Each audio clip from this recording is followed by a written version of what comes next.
மக்களே அம்மா வந்திருந்தாங்க பாத்தீங்களா? சும்மா வரல, நிறைய ஐட்டங்கள் கொண்டு வந்திருக்காங்க. எதுக்கு இதெல்லாம் வாங்கிட்டு வந்தீங்க? இது என்னோட ஆசை. நான் வீட்டில் வந்து டப்பர்வேர் தான் யூஸ் பண்ணுவேன். அதனால் நியோனாவுக்கும் ஜோடானுக்கும் இந்த 2 பிளேட்டு 2 பிளேட் வாங்கிட்டு வந்திருக்காங்க. இது வந்து சப்பாத்தி சுட்டு வச்சுக்கலாம். இது வந்து பவுல் ரொம்ப சூப்பரா இருக்கு. ஆமாம், இது மைக்ரோ ஓவன்லேயும் யூஸ் பண்ணிக்கலாம். இதில் வந்து ஸ்வீட் போட்டு வச்சுக்கலாம் உனக்கு.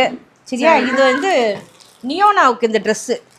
நியோனாக்கு பட்டுப்பாவாடை வாங்கிட்டு வந்திருக்காங்க. நீ வந்து ஒரு நாளுமே நியோனாக்கு பட்டுப்பாடு போட மாட்டேங்க அப்படின்னு சொல்லிட்டு வாங்கிட்டு வந்திருக்காங்க. இது வந்து ரம்யாவுக்கு சாரி வாங்கிட்டு நான் கட்டவே மாட்டேன். கட்டுவேன். நல்லா இருக்கா அந்த சாரி? ஆசை ஆசையா சாரி வாங்கியிருக்காங்க. ஓப்பன் பண்ணுவோம். லாங் வீடியோவா இருக்குமே. போதும். எப்படி இருக்குன்னு சொல்லுங்க மக்களே. சாரி. தேங்க்யூ.